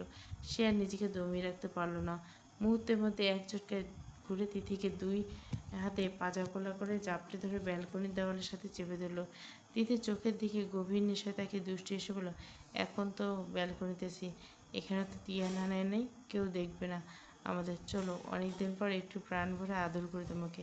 বলে আয়ান তিথির ঠোঁটের নিজের ঠোঁট ডুবিয়ে দিল। তিথি প্রথমে একটু অবাক হলে পরক্ষণে রেশমি রাতের সেই মাদকতায় নিজেকে হারিয়ে ফেলল। সেও কোনো প্রতিবাদ করল না, বরং পরম আবেশে আয়ানের চুলের ভাঁজে আঙুল চালিয়ে তার ভালোবাসার সাড়া দিল। ব্যালকনিতে এক চিলতে আলোর সাক্ষী হয়ে রইল তাদের 5 বছরের পরে নিবিড় ভালোবাসা। ভোরের আলো সূর্য উঁকি দেওয়ার আগে রৌদ্র, রৌশন, আয়ান আর তিহান বেরিয়ে পড়ছে শরীর ঠিক রাখতে। প্রতিদিন সকালে সন্তানদের নিয়ে দৌড়ানো রৌদ্র আর আয়ানের দীর্ঘদিনের অভ্যাস। তবে আজ দলে নতুন যোগ দিচ্ছে শিয়াব আর নেহাল। যদি শান্তা আর নিহাত ছোট হয় তারা এখনও বাড়িতেই ঘুমাচ্ছে। সবাই বেশ জোরে জোরে জগিং করছিল। ঠিক তখনই হঠাৎ রৌশন দাঁড়িয়ে পড়ে। 5 বছরের পিচ্চিটা দৌড়াতে হাঁপিয়ে গিয়ে কোমরে 2 হাত দিয়ে রৌদ্রের দিকে তাকিয়ে গম্ভীর হলো, থামো পাপা, খালি দৌড়ালে চলবে না, বডি বানাতে হলে পুশ আপ দিতে হবে, চলো সবাই মিলে পুশ আপ দিই। রৌদ্র থমকে দাঁড়িয়ে নিজের ছেলের দিকে তাকিয়ে অবাক হয়ে বসল। এই ছেলেটা ছোট হলে কী হবে, ওর মাথায় অনেক বুদ্ধি, শুনলে মনে হবে বড় কোনো মানুষের সাথে কথা বলছে। রৌদ্র রৌশনীর সামনে হাঁটু গেড়ে বসে ওর কাঁধে হাত রেখে মজা করে বলল, আচ্ছা তোমার বয়স আমার ছোট বস, তো আমরা পুশ আপ কেন দিই সেটা কি তুমি জানো? রৌশন একদম ভাবভঙ্গি হয়ে উত্তর দিল, জানি, পুশ আপ দিলে মাসেল হবে, আমি স্ট্রং হব, তারপর বড় হয়ে তোমার মতো সবাইকে রক্ষা করব। রৌশনের এমন উত্তর শুনে আয়ান আর সে হো হো করে হেসে উঠল। তিহান রাস্তার সামনে দাঁড়িয়ে দৌড়াতে দৌড়াতে বেশ জোশ নিয়ে বলল, তো দেরি কিসে, চলো সবাই মিলে মাঠে নিয়ে গিয়ে প্রতিযোগিতা হোক। শিহাব পেছন থেকে দৌড়ে এসে ঝটকায় তিহানের টি শার্টের কলার টেনে ধরে রৌশনের কাছে এনে তার বাঁ হাত দিয়ে রৌশনের টি শার্টের খামচে দিল। তারপর নিজের সবটুকু শক্তি খাটিয়ে 5 বছর 2 বিচ্ছিকে একসাথে শূন্যে তুলে ধরল। সে ভাবাতে ভাবাতে মুখ লাল করে বলল, আয় দেখ এতটুকু শরীর অথচ দেমাগ কত, আমি 2 হাত দিয়ে দুজনকে তুলছি আর এরা নাকি আবার পুশ আপ করে, পুশ আপ করলে তো মাটির নিচে ঢুকে যাবে, তোমাদের দুজনকে আর খুঁজে পাওয়া যাবে না। সে মজা করে কথাটা শেষ করতে পারল না, তাতে বিপত্তি। পটাপট শব্দ করে রৌশন আর তিহান দুজনে টি শার্টের কাপড় মাঝখান থেকে ছিঁড়ে ফেল। সে অপ্রস্তুতে কিছু বুঝে ওঠার আগে দুজনে সপাং করে মাটিতে আছড়ে পড়ল। ও বাবা গো বলে রৌশন আর তিহান দুই ভাই একসাথে চিৎকার করে উঠল। রৌশন অগ্নিশর্মা হয়ে রাগি চোখে শিহাবের দিকে তাকিয়ে ছোট ছোট হাত নিয়ে বলতে, ফুফা তুমি এটা কী করলে? একে তো তোমার এই শক্তিহীন শরীর নিয়ে আমাদের অকারণে উঁচু করছো, তার উপর আমাদের পছন্দের টি শার্ট ছেড়ে দিলে আমাদের মান সম্মান শেষ। শিহাব তো রৌশনের মুখে শক্তিহীন শরীর শুনে আকাশ থেকে পড়লো। সে চোখ কপালে তুলে বলল, কি আমার শরীর শক্তিহীন? দাঁড়া, আজ এই শক্তিহীন শরীরে খেলা দেখাচ্ছি তোদের, আসো এদিকে বলে শিহাব এক দৌড়ে রৌদ্রকে সরিয়ে তিহান আর রৌশনকে ধরতে গেল। কিন্তু দুই বিচ্ছু কি আর অত সহজে ধরা দেয়? শিহাব হাত বাড়ানোর আগে রৌশন আর তিহান মাটির উপর থেকে এক লাফে উঠে দৌড় দিল। ওদের পায়ের তলায় যেন চাকা লেগেছে। তিহান দৌড়াতে দৌড়াতে ঘাড় ঘুরে ভেঙচি কেটে বলল, শক্তি কি থাকতো তবে কি টি শার্ট ছিঁড়লে? অন্যের চরকা তেল দেওয়ার আগে ফুপা আগে নিজের চরকা তেল মারো, যাও জিমে যাও। সে মাঝ রাস্তায় হাঁ করে দাঁড়িয়ে উঠল। রৌদ্র, আয়ান আর নেহাল হাসতে হাসতে রাস্তার উপরে প্রায় বসে যাওয়ার দশা। সে রাগে লজ্জায় গজগজ করতে বলে, দেখলি রৌদ্র, দেখলে আয়ান, এই পিচ্চিগুলো তো আমাকে মানুষও মনে করে না, চরকায় তেল মারতে বলে আমাকে। রৌদ্র হাসতে হাসতে শিহাবের কাঁধে চাপড় দিয়ে বলল, দোস্ত তোরই, ওদের বডি চেক করতে গিয়ে নিজের শক্তি দৌড় বুঝিয়ে দিলি। সবাই শিহাবকে নিয়ে মজা করতে করতে মাঠে চলে এলো। মাঠে এসে দেখা গেল রোশন আর তিয়ান পুরোদমে লাফালাফি করছে। ওদের কাছে ব্যায়াম মানে হলো মন সুখে লাফানো। রৌদ্র আর বাকিদের দেখে রৌশন চট করে দৌড়ে সামনে চলে এলো। কোমরে হাত দিয়ে বেশ ভাব নিয়ে সে শিহাবের উদ্দেশ্যে, আচ্ছা ফুপা, তোমার শক্তি কতটুকু তা আজ পরীক্ষা করা হোক। তুমি আর বাবা পুশ আপ করো দেখি, কে কয়টা দিতে পারে। শিহাব তো রৌশনের এমন সরাসরি চ্যালেঞ্জ শুনে রাগে দাঁত কিরমির করে উঠল। সে চোখ বড় বড় করে বলল, চ্যালেঞ্জ করছো আমাকে? রৌদ্র একদম স্বাভাবিক ভঙ্গিতে কাঁধ নাচিয়ে উত্তর দিল, ধরো তাই। শিহাব তখন ইজ্জত বাঁচাতে রৌদ্রের দিকে তাকিয়ে একটা বড় শ্বাস নিল। রৌদ্র মুচকে এসে চ্যালেঞ্জটা গ্রহণ করলো। তারপর শুরু হলো আসল লড়াই। রৌদ্র আর শিহাব দুজনে ঘাসের উপর পুশ আপ দেওয়ার জন্য পজিশন নিল। রৌশন একদম ফেরারির মতো গম্ভীর মুখে তার সামনে গিয়ে দাঁড়ালো। তারপর একটা আঙ্গুল উঁচিয়ে কমান্ড দিল, 1 2 3 শুরু করো। রৌশনের কথা শেষ হওয়া মাত্র রৌদ্র আর শিহাব ঝড়ের গতিতে শরীরে ওঠানামা শুরু করলো। রৌশন আর তিহান পাশ থেকে চিৎকার করে উৎসাহ দিচ্ছিল। শিহাব প্রথমে 10-12টা খুব জোরে জোরে দিলেও ধীরে ধীরে তার মুখটা লাল হতে শুরু করলো। অন্যদিকে রৌদ্র একদম শান্তভাবে নিখুঁত ছন্দে পুশ আপ দিয়ে যাচ্ছে। 20টা পার হওয়ার পর শিহাবের হাত কাঁপতে শুরু করলো। সে বুঝতে পারছে রৌদ্রের সাথে পাল্লা দেওয়া তার সাধ্যের বাইরে। শিহাব কাঁপতে কাঁপতে রৌদ্রের দিকে তাকালো। রৌদ্র নিজেও তখন বেশ হাঁপিয়ে উঠছে, কিন্তু সে থামবার পাত্র নয়। তবে শিহাবের অসহায় মুখ আর আর চোখে তাকানো দেখে রৌদ্র সব বুঝতে পারলো। শিহাব ইঙ্গিতে তাকে থামতে বলছে, কারণ রৌশনের সামনে সে হার মেনে নিয়ে নিজের ইজ্জত খোয়াতে চাচ্ছে না। বন্ধু হিসেবে শিহাবের মনের অবস্থা আর মান সম্মানের কথা চিন্তা করে রৌদ্র ইচ্ছে করে হাত ছেড়ে সোজা হয়ে বসলো। তারপর বড় করে একটা দীর্ঘশ্বাস ফেলে হাঁপাতে থাকলো। উফ, আমি আর পাচ্ছি না। শিহাবের শক্তির কাছে হার মানলাম। সুযোগ পেয়ে শিহাব যেন হাতে চাঁদ পেল। সে মুহূর্তের মধ্যে জাদুঘরী শক্তিতে সুপারস্টার মতো শেষ 2-3টা পুশ আপ দিয়ে বীরের মতো উঠে দাঁড়ালো। ঘাম মুছতে মুছতে বেশ বুক ফুলে রোশনের দিকে তাকিয়ে বলে, দেখলে তো, তোমার পাপ্পা থেকে আমার শক্তি ঢের বেশি। গিয়ে তোমরা তোমার পাপাকে আরও ভালো করে জিম করতে। আমার সাথে পেরে ওঠা অত সহজ না। রোশন আর তিয়ান দুজনে থতমত খেয়ে গেল। তারা কিছুতেই বিশ্বাস করতে পারছে না তাদের সুপার হিরো পাপা হেরে গেছে। রোশন সন্দেহ চোখে রৌদ্রের দিকে তাকিয়ে বলল, পাপা, এটা তুমি কি কি হলো? তুমি তো হারার কথা না। আয়ান দূর থেকে সবটা লক্ষ্য করছে। সে খুব ভালো করে জানে রৌদ্র আর তার পরম বন্ধু শিহাবের মান রাখতে গিয়ে ইচ্ছে করে এসেছে। সে কিছুটা এগিয়ে এসে রোশনকে কোলে তুলে নিল। রোশন মন খারাপ দেখে ও সান্ত্বনা দিয়ে বলল, শোনো রোশন, পুশ আপ যে কোনো ব্যায়ামের আসলে শরীরের পরিস্থিতির উপর নির্ভর করে। হয়তো তোমার পাপার শরীরের কন্ডিশন আজ অতটা ভালো না, তাই পেরে ওঠেনি। এটা নিয়ে মন খারাপের কিছু নেই।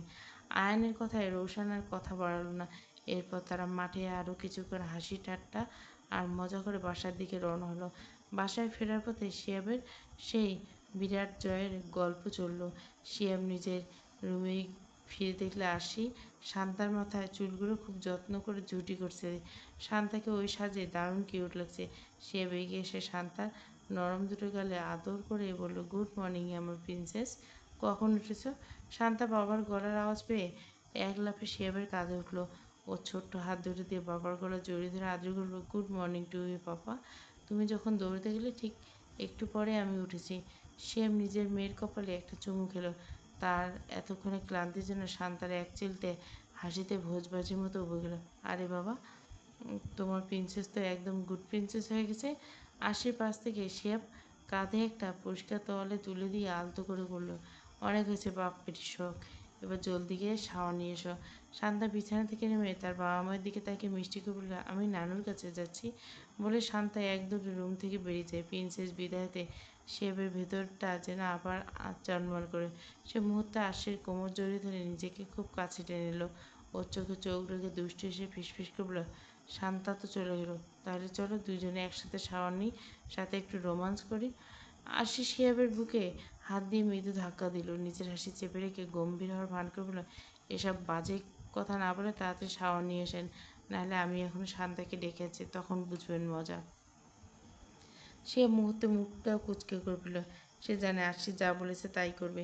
সে অন্যদিকে তাকে অভিমান শুরু বলল, তুমি সবসময় আমার দুর্বলতার সুযোগ না আরশি। শুধু একদিন তোমাকে আমার নাগালে পাই না, সেদিন সব কিছু শোধ আমি শুধু আসলে তুলে নিব, দেখে নিব। বলে সে গটগট করে ওয়াশরুমে ঢুকে গেল। দরজা বন্ধ করে শাওয়ার ছেড়ে দিল। আরশি আর নিজের হাসি চেপে রাখতে পারল না। সে খিলখিল করে হেসে উঠল। আর শিহাব শান্তাকে ভয় পায় না, বরং বাবা হিসেবে মেয়ের সামনে সবসময় আদর্শ হয়ে থাকতে চায়। শিহাব মেয়ের প্রতি ভালোবাসা আর আদুরে ভয়টাকে আশির বারবার অস্ত্র হিসেবে ব্যবহার করে। নেহাল রুমে দেখলো আরফা বেশ কসরত করে নিহাতকে খাওয়াচ্ছে। নিহাত নেহালকে দেখা মাত্র প্লেট থেকে মুখ সরিয়ে এক দৌড়ে নেহালের পা জড়িয়ে দিল। তোতলামো করে আধো আধো পোল ফুটিয়ে বলল, পাপা, তুমি মাম্মাকে বলো না আমি খাবো না। নেহাল এসে নিদানকে কোলে তুলে নিল। ওর নাকে নাক ঘষে আদর করে বলে, কী হলো? না খেলে তুমি একদম শুকিয়ে যাবে। ওই রোশন আর তিশান তোমাকে চিকনা বলে মজা করবে। তুমি কি চাও তোমার বড় ভাইদের কাছে ছোট হতে? ছোট্ট নিয়ে মুহূর্তের মধ্যে গম্ভীর হয়ে একটি ভাবলো। তারপর না সূচক মাথা, না না, আমি চিকনা না, আমি তোমার মতো হব। নিহাদের পিঠ চামড়ে বলল, আমার মতো শক্তিশালী হতে হলে তো বেশি বেশি করে খেতে হবে। এখন যাও, মাম্মামের কথা ভালো ছেলের মতো চটপট খেয়ে ফেলো। বাবার কথা শুনে নিহাল আর দেরি করলো না। সে কোল থেকে নেমে সোজা আরফার সামনে গিয়ে হাঁ করলো। আরফা ছেলের মুখে ভাতের লোকমা তুলে দিয়ে মুখটা ঝামটা দিয়ে বলল, বেটা ভাবে ঢং দেখলে বাঁচি না। আমি কতক্ষণ ধরে খাওয়ানোর জন্য জান দিচ্ছি, অথচ আমার কথা কোনো মূল্য নেই। আর বাবার কথা শোনা মাত্র 1 সেকেন্ডও দেরি করলো না। মানে আমার কি কোনো দাম নেই? নেহাল কাঁধে তলে জড়িয়ে আরফাকে দুষ্টুমি করে একটা চোখ টিপ দিল। তারপর বেশ আয়েশ করে বলল, এত হিংসুটে কেন তুমি? ছেলে আর বাবার এই সুন্দর ভালোবাসাটা তুমি একদম সইতে পারো না, তাই না? আরপর মুহূর্তে রাগি চোখে নেহালের দিকে তাকালো। ভাতের চামচটা শক্ত করে ধরে দাঁত কিরমির করলো, কি আমি হিংসুটি? আপনার সাহস তো কম না। নেহাল একটু দমে না গিয়ে আরপার দিকে ঝুঁকে এলো, নিজের চোখ দুটো বড় বড় করে আর চোখে তাকিয়ে বলল, তাই তো দেখতে পাচ্ছি, এখন হিংসায় চলে যাচ্ছ তুমি। আরফা এবার সত্যি সত্যি খেপে গেল। সে চিৎকার করে বলল, নিহালের বাচ্চা, আজকে যে কি করবো আপনি কল্পনাও করতে পারছেন না। নেহাল আর আরপার রাগ একদম চরমে পৌঁছে, এখন আর রক্ষা নেই। মুহূর্তের মধ্যে নেহালের মাথায় একটা বুদ্ধি চেপে গেল। সে চট করে নিহালকে উদ্দেশ্য বলল, বাবা ওই দেখো ওটা কি। নেহাল কৌতূহল হয়ে যেই ঘাটটা ঘুরিয়ে তাকালো, নেহাল সেই সুযোগে হাতছাড়া করলো না। সে বিদ্যুৎ বেগে আরপার কাছে গিয়ে ওর নরম বলে টপাটপ কয়েকটা চুমু খেয়ে বসলো। আরপা একদম থমকে গেল, হাতের ভাতের লোকমাটা রয়ে গেল। সে চোখ বড় বড় করে তাকিল। নিহাল একটু দূরে সরে মিটমিট করে হেসে বলল, তুমি জানো আরপা, লাগলে তোমাকে অনেক সুন্দর লাগে, ইচ্ছে করে একদম পান্তা ভাতের সাথে খেয়ে ফেলি। আরপা এবার লজ্জায় রাগে হিতাহিত জ্ঞান হারিয়ে ভাতের প্লেটটা বিছানায় রেখে তেড়ে এলো নেহালের দিকে। কিন্তু নেহাল কি আর অত বোকা? এক দৌড়ে ডিবলিং করে আরফাকে ফাঁকি দিয়ে সোজা ওয়াশরুমে ঢুকে গেল। রৌদ্র রৌশানকে নিয়ে রুমে আসলো। তুরা তখন রৌদ্রের শার্ট প্যান্ট ভাঁজ করে আলমারিতে রাখছিল। রৌদ্র তুরাকে দেখে এক দৌড়ে ওর কাছে গিয়ে এক লাফে কোলে উঠল। সে বেশ উত্তেজিত হয়ে বলে, জানো মামা, পাপ্পা আজকে ফুফার কাছে ঠকেছে। তুরা রৌশানকে ভালো করে কোলে নিয়ে অবাক হলো, ঠকেছে মানে? রৌদ্র হাসতে হাসতে এগিয়ে গেল, কাঁধে তোয়ালেটা নিতে নিতে বলল, আরে বলো না, রৌশন আমাকে আর শিহাবকে পুশ আপ দিতে বলেছে, তো পুশ আপ দিতে গিয়ে আমি হেরে গেছি, ও সেই নালিশ করছে। তোরা রৌদ্রের দিকে তাকিয়ে ভুরু কুচকে হাসলো। সে খুব ভালো করে জানে রৌদ্র শক্তির দৌড় কতটুকু, শিহাবের অবস্থা কেমন। তোরা রৌশনের গাল চিপে ধরে বলল, তাই নাকি, তোমার পাপা হেরে গেছে? আমার তো বিশ্বাস হচ্ছে না। রৌশন মুখ ফুলিয়ে বলল, আমিও তো বিশ্বাস করতে পারছি না মাম্মা, কিন্তু ফুফাতো ঠিকই অনেকগুলো পুশ আপ দিয়ে দিল। পাপা মাঝখানে থেমে গেল। তুরা এবার রৌদ্রের চোখের দিকে তাকালো। রৌদ্র আলতো করে একটা চোখ টিপে তুরাকে ইশারা করলো। তুরা মুহূর্তে বুঝে গেল যে এটা রৌদ্রের কোনো একটা চাল, হয়তো শিয়াবকে জেতানোর জন্য সে ইচ্ছে করে এমনটা করছে। তোরা মুচকে এসে রৌশনকে বলল, আচ্ছা ঠিক আছে, আজ না হয় তোমার ফুফা জিতলো, কিন্তু তোমার বাবা যে তোমার জন্য সুপারম্যান, সেটা তো আর পাল্টে যাচ্ছে না, তাই না? রৌশন রৌদ্রের দিকে তাকিয়ে একটু ভাবলো, তারপর মাথা নেড়ে সায় দিল। রৌদ্র এগিয়ে এসে রৌশনের মাথায় একটা গাঁটটা মারল। এবার যাও তো বিপ্রুষ, গিয়ে নিজের ছেঁড়া টি শার্টটা পাল্টে এসো, নাহলে তোমার মাম্মাম এখন আমাকে বাদ দিয়ে তোমাকে বকা শুরু করে দেবে। তোরা রৌশনের ছেঁড়া শার্টের দিকে তাকিয়ে পুরো আকাশ থেকে পড়লো। রৌদ্র যখন হাসতে হাসতে শিয়াবের সেই আকাশ কুসুম শক্তির দাপটার টি শার্ট ট্র্যাজেডির গল্প শুনল, তোরা হাসতে হাসতে সোফায় গড়িয়ে পড়ার উপক্রম। রৌদ্র রৌশনকে পাজা গলা করে কোলে তুলে তোরা চোখের দিকে তাকিয়ে একটু গম্ভীর হওয়ার ভান করে, শোনো তোরা, আমি অফিস থেকে একটা বিশেষ পার্সেল পাঠাবো, তুমি পার্সেল রিসিভ করে যা যা দরকার সেগুলো গুছিয়ে রাখবে। আমি মেসেজের লোকেশন পাঠাবো, ঠিক সময় মতো সেই লোকেশনে চলে আসবে, দেরি করো না কিন্তু। তোরা মুখ খুলে কিছু বলতে যাবে তার আগে রৌদ্র রৌশনকে নিয়ে হুপ করে ওয়াশরুমে ঢুকে আটকে দিল। তোরা একটা লম্বা লম্বা শ্বাস ফেলে মুচকে আসলো। এই লোকটা সারপ্রাইজ দেওয়া অভ্যাসটা গেল না। অন্যদিকে আয়নার সামনে দাঁড়িয়ে টাইটা ঠিক করতে নিতে 5 বছর ছোট্ট আয়নায় দৌড়ে এসে আয়নের পা জড়িয়ে দিল। আয়ন ওকে কোলে তুলে নিয়ে আয়না ও চিবুকে গাল ঘষে আদুরে গেলে বলে, পাপ্পা আমার জন্য আসার সময় এত চকলেট নিয়ে আসবে। আয়ান আনার কপালে আলতো করে একটা চুমু খেলো, অবশ্যই আনবো আমার ছোট্ট প্রিন্সেস, তোমার পছন্দের সব চকলেট নিয়ে আসবো। ঠিক তখনই পাশ থেকে একটা গম্ভীর কণ্ঠস্বর ভেসে আমার জন্য। আয়ান গা হাত ঘুরিয়ে দেখলো তিহান কোমরে 2 হাত দিয়ে একদম বড়দের মতো ভাব করে দাঁড়িয়েছে। আয়ান হেসে এক হাত দিয়ে তিহানকে কোলে তুলে নিল। এখন আয়ানের 2 কোলে রাজপুত্র আর রাজকন্যা। সে তিহানের নাকে নাক ঘষল, একদম টেনশন করো না বীরপুরুষ, তোমাদের দুজনের জন্য চকলেটের পাহাড় নিয়ে এসবো, এবার খুশি তো? তিহান আর আনায়া দুজনে খিলখিল করে হেসে উঠল। আনায়াকে জড়িয়ে ধরে ঠিক তখনই দরজায় হেলান দিয়ে ভাঁজ করে তিথি 2 হাত বুকে ভাঁজ করে কপালে ভাঁজ করে বলল, বাচ্চাদের আবদার তো সব মুখস্থ, তো আমি কি এইবারে ভাড়ায় থাকি, আমার জন্য কি কিছুই আসবে না? আয়ান এবার তিথির দিকে তাকিয়ে বাঁকা আসলো, একটু রসিকতা বলল, তোমার জন্য আনবো না মানে? অবশ্যই আনবো, তোমার জন্য 2টো কাকাতুয়া ঝুঁটিওয়ালা বেলুন আনবো, আর ওই যে ছোট্টরা চুষে চকলেট খায় না, ওগুলো কয়টা নিয়ে আসবো। আর কি কি লাগবে? তিথি চোখ দুটো বড় বড় করে তেড়ে আয়নের বাহুতে একটা কিল বসিয়ে দিয়ে বলো, মজা হচ্ছে? আমাকে কি তোমার পিচ্চিদের মতো মনে হয়? আয়ান তিথি আনায়াকে নামিয়ে দিয়ে টাইটা ঠিক করে তিথির দিকে তাকিয়ে টিপ্পিনি কেটে বলল, বাচ্চাদের মতো আবদার যেহেতু করছো তার মানে তুমি বাচ্চা, আর বাচ্চাদের জন্য তো ওসব মানে। তিথি মোটেও দমে যাওয়ার পাত্রী নয়। সে ঠোঁটের কোণে এক বাঁকা হাসি ফুটিয়ে আয়নের দিকে চ্যালেঞ্জিং থেকে তাকালো, তারপর দুষ্টুমি বলল, তাই আমি বাচ্চা? তাহলে দেরি কেন? ওদের মতো আমাকেও এখন তোমার কোলে তুলে নাও দেখি। তিথির কথা শেষ হতে না তাই পাশ থেকে আনায় নিজের বড় বড় চোখ দুটো আরও গোল গোল করে মায়ের দিকে তাকালো। সে বিশাল কোনো ভয়ঙ্কর কথা শুনে ফেলছে। আয়নায় দুই গালে হাত দিয়ে আতঙ্ক হলো, হাই খোদা মাম্মাম, তুমি অনেক মোটা, তুমি পাপার কোলে উঠলে পাপার কোমর মট করে ভেঙে যাবে। মেয়ের মুখে এমন বিস্ফোরক মন্তব্য শুনে তিতির চোখ একদম কপালে উঠে গেল। সে নিজের কোমরে হাত দিয়ে রাগে ফেটে পড়ল, কি আমি মোটা? তোর এত বড় সাহস আনায়া? আনায়া একটু ভয় নেপে শান্তভাবে বলল, আমি এবার কী করলাম? তুমি একবার আয়নায় গিয়ে দেখো তুমি মোটা নাকি চিকন। তিথি এবার অপমানে রাগে ফোঁস করে করতে করতে আয়নের দিকে তাকালো। আয়ন তখন হাসতে হাসতে প্রায় শেষ। তিথি চিৎকার করে বলল, আয়ান, তোমার এই মেয়েটাকে এখন একটু বলো না, না হলে আমি কিন্তু সত্যি ওর মাথায় চুলে একটা আস্ত রাখবো না, একদম টেনে ছিঁড়ে ফেলবো। আয়ন হাসতে হাসতে কোনো মতে নিজেকে সামনে নিয়ে আয়নের মাথায় হাত বলল, আরে মা, এভাবে সরাসরি সত্যি কথা বলতে হয় না, দেখো তোমার মাম্মাম কিন্তু এখন ড্রাগস হয়েছে। তিথি এবার সত্যি অগ্নিশর্মা হয়ে গেল। সে রাগে ফুঁসতে আয়নের দিকে তেড়ে এসে চিৎকার, কি? তার মানে আয়নের সত্যি কথা বলছে, তুমিও ওকে সাপোর্ট করো? আয়না বিপদমুখে এক লাফে আবার আয়নের কোলে উঠে বসলো। সে আয়নের গলা শক্ত করে জড়িয়ে ধরে আতঙ্কে চিৎকার করলো, পাপা দৌড়, মাম্মাম খেপেছে, মাম্মামের কাছে লাঠি, আমাদের দুজনকে মেরে আজকে কোমর ভাঙবে, বাঁচতে ছেলে দৌড়ে দৌড়। তিথি এবার সত্যি হাতের কাছে থাকা একটা ছোট্ট কুশান বা লাঠি সাদৃশ্য কিছু একটা তুলে নিয়ে তাদের ধরতে ছুটলো। আয়ন দেখলো পরিস্থিতি বেগতিক। এই কুনিনের হাতে আজ ধরা পড়লে আর শেষ রক্ষা নেই। আয়ান আনায়াকে কোলে নিয়ে এক দৌড়ে রুমের বাইরে এসে বের হতে পিছন থেকে তাকিয়ে তিহানের উদ্দেশ্যে চিৎকার করলো, ওরে বাপরে তিহান, সামলাও তোর মাকে, যদি চাস তার বোনকে আর বাপকে। তিহান তো বাপ বোনের এই দৌড়ানো দেখে তার মায়ের এই রুদ্রমুখ থেকে হাসতে হাসতে ড্রয়িং রুমের কার্পেটের উপর গড়িয়ে পড়লো। সে হাততালিতে বলল, পাপা জোরে ধরো, মাম্মাম কিন্তু ধরে ফেলবে। ৪টার দিকে তুরা নিজের ব্যালকনিতে পায়চারি করছে, বারবার গেটের দিকে তাকাচ্ছে। মনে হচ্ছে রৌদ্র কখন পার্সেলটা পাঠাবে। রৌশান, তিহান, শান্তা আর আনায়াকে নিয়ে আনোয়ার খান, আশিক খান, আরিফুল খান মেলায় গেছেন, তাই বাড়িটা বেশ শান্ত। অপেক্ষা করতে করতে তুরার অপেক্ষার প্রহর যেন শেষ হলো।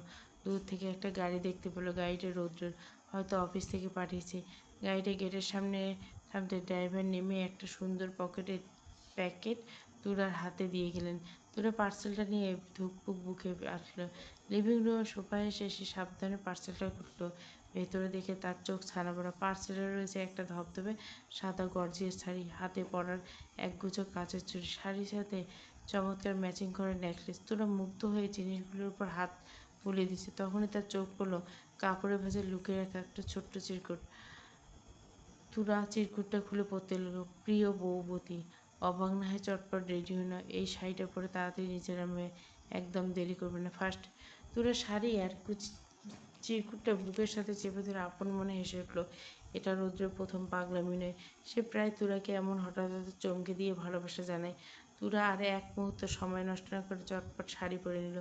নিজ সাজ আর সাদা শাড়িতে আজ তাকে অপূর্ব সুন্দর লাগছে। তৈরি হয়ে তুরা নিচে নামলে সে গাড়ির দিকে তাকে রওনা হলো। ড্রাইভার যেখানে তাকে নিয়ে এলো সেটা একটা নির্জন অথচ দারুণ সাজানো জায়গা। তুরা গাড়ি থেকে নামতে চারপাশে স্নিগ্ধতা বাতাসে মনটা ভরে গেল। সে মাত্র দু পা এগোতে পিছন থেকে চেনা হাত এসে আলতো করে তার চোখ দুটো স্পর্শ করলো। সেই হাতের স্পর্শে তুরা চিনতে এক সেকেন্ডও দেরি হলো না। সে মুচকি এসে শান্ত গলায় বলল, সারপ্রাইজ পাবো তাই না? রৌদ্র তুরা তপ্ত নিঃশ্বাস তুরার কানের কাছে আশ্রে পড়ল। সে ফিসফিস করলো, হ্যাঁ ধরো তাই। তুরা আর কোনো কথা বলল না। রৌদ্র তুরাকে নিয়ে কিছুটা সামনে এগিয়ে গিয়ে আলতো করে ওর চোখ থেকে হাতটা সরিয়ে নিল। চারপাশটা নিঝুম, শুধু হালকা বাতাসের শোষো শব্দ। রৌদ্র তুরার কানের কাছে মুখ নিয়ে নরম স্বরে বলল, আমার তরফ থেকে এই সামান্য একটা গিফট তোমার জন্য। তুরা চোখ মেলতে যা দেখলো তাতে ওর চোখ আটকে গেল। ওর সামনে দাঁড়িয়েছে এক বিশাল রাজকীয় তিনতলা বাড়ি, ধবধবে সাদা রঙের, নিচে আলোয় বাড়িটাকে ঠিক স্বপ্নের হাসপাতাল লাগছে। তুরা বিস্ময়ে বাকরুদ্ধ হয়ে তাকিয়ে রইল। রৌদ্র পেছন থেকে তুরার কাঁধ জড়িয়ে ধরে নিজের বুকের সাথে লেপ্টে নিল। তারপর নিচু স্বরে বলল, অবাক হচ্ছ তো বাড়িটা দেখে? তাহলে মনে করো আজ থেকে 5 বছর আগে তোমার জন্মদিনে আমি তোমার কাছে একটা সই নিয়েছিলাম। তখন এই বাড়িটার কাজ শুরু হয়নি, তবে আমি ওই দিন সব কাগজপত্র সই করে বাড়িটা তোমার নামে করে দিয়েছি। তুরার মনে পড়ে গেল সেই দিনের কথা। রৌদ্র ওর জন্মদিনে ছোট্ট একটা কাগজে সই নিয়েছিল, কিন্তু কী কাগজ সেটা বলেনি। আজ জানতে পারলো, আজ বুঝতে পারলো রৌদ্র কত বড় একটা সারপ্রাইজ দেওয়ার জন্য সাজিয়ে রেখেছিল। তুলা ভেজা চোখে রৌদ্রের দিকে তাকিয়ে বলল, আমি এত বড় বাড়ি দিয়ে কী করবো? আমরা তো তুমি আর রৌশন থাকলেই চলবে, আর কিছু চাই না। রৌদ্র তুলার কথা শুনে ওর তপ্ত গলায় একটা চুমু খেলো, তারপর মায়াবী স্বরে বলল, আমাদের ছোট্ট ভালোবাসার ঘর, যেখানে তুমি আর আমি, আমাদের প্রিন্স রৌশন থাকবে। আজ থেকে এটাই আমাদের ছোট্ট সাজানো ফ্যামিলি। তুরা রৌদ্রের বুকে পিঠ থেকে চুপ করে রইল। তার মুচকি সে ঘাড় ঘুরিয়ে রৌদ্রের চোখের দিকে তাকিয়ে বলে, সবই বুঝলাম, তবে আমি বাড়ি চাই না রৌদ্র, আমার অন্য কিছু চাই। রৌদ্র এবার কিছুটা অবাক হলো। সে তুরাকে 2 হাতে নিজের সামনের দিকে ঘুরিয়ে নিল। ওর গভীর চোখে চোখ রেখে বলল, পৃথিবীর যা চাইবে আমি তোমার জন্য সাধের মধ্যে সব এনে দেবো। বলো আমার বউবতী বউ, তোমার আর কি চাই? তোরা গাল দুটো মুহূর্তে লজ্জায় রক্তিম হয়ে উঠল। রৌদ্রের চোখের দিকে সরাসরি তাকাতে পারছে না। তুরা ধীরে ধীরে মাথা নিচু করলো। হৃৎপিণ্ডে ধুকপুকানি তখন স্পষ্ট শোনা যাচ্ছে। সে নিচু স্বরে কাঁপা কাঁপা বলে বলল, আমি আপনাকে একটা ছোট্ট রাজকন্যা দিতে চাই, আর রোশনকে একটা ছোট্ট বোন দিতে চাই। তুরার কথা শেষ হতে না হতে রৌদ্রের মুখের হাসি উপরে গেল। এক অজানা আতঙ্কে তার বুকের ভেতরটা কেঁপে উঠল।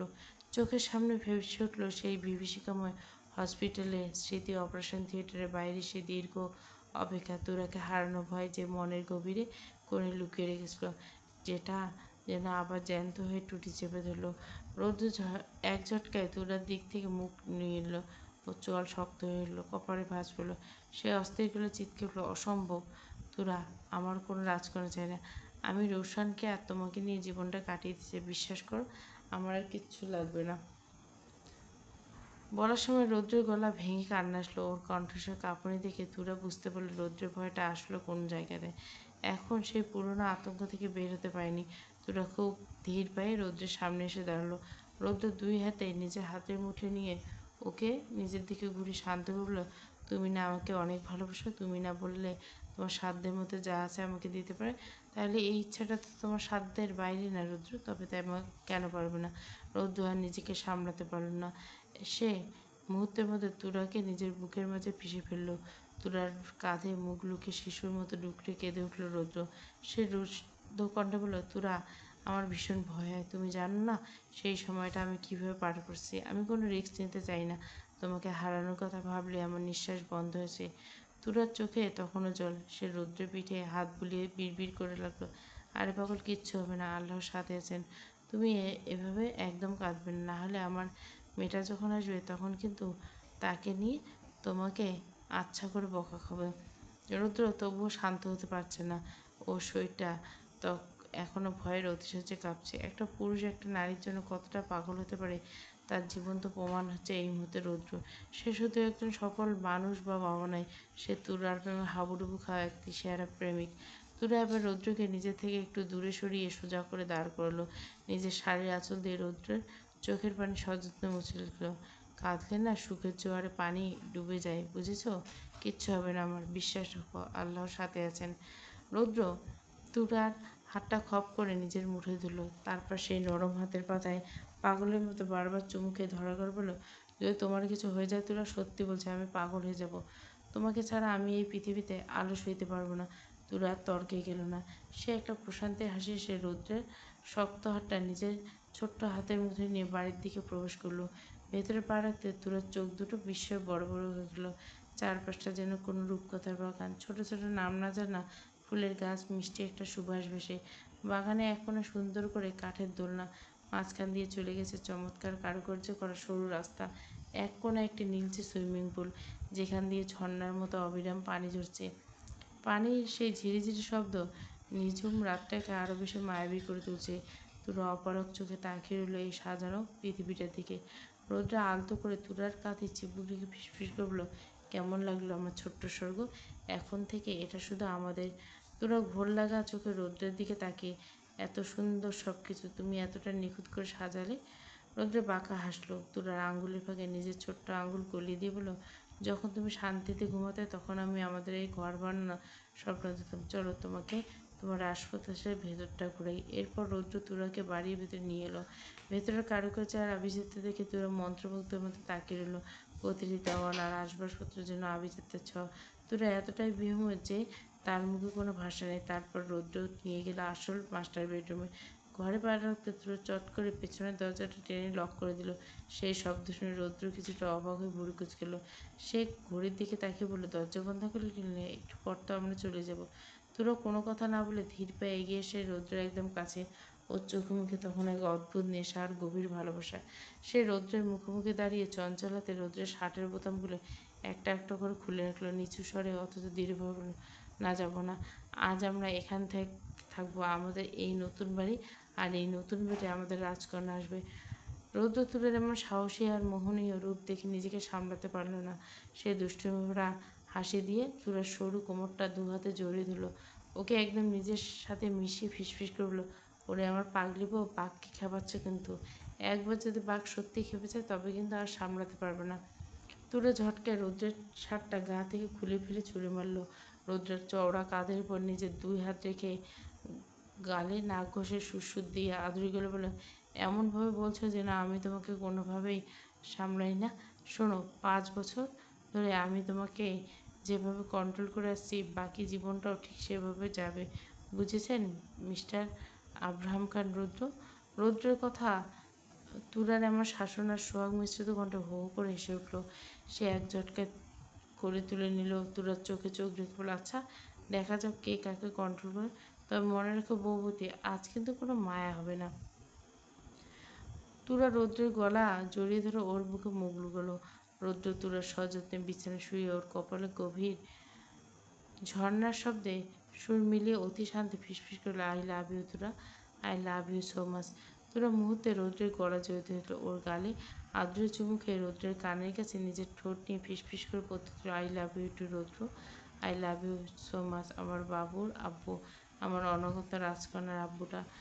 রৌদ্র তুলার নেশাতুর চোখের দিকে দুষ্টুমি আর গভীরতা মিশে বলল, তাহলে শুরু হোক রাজকন্যা আনার মিশন। তুলার লজ্জায় আড়ষ্ট হয়ে দুই হাতে মুখ ঢেকে চোখ বন্ধ করে ফেল।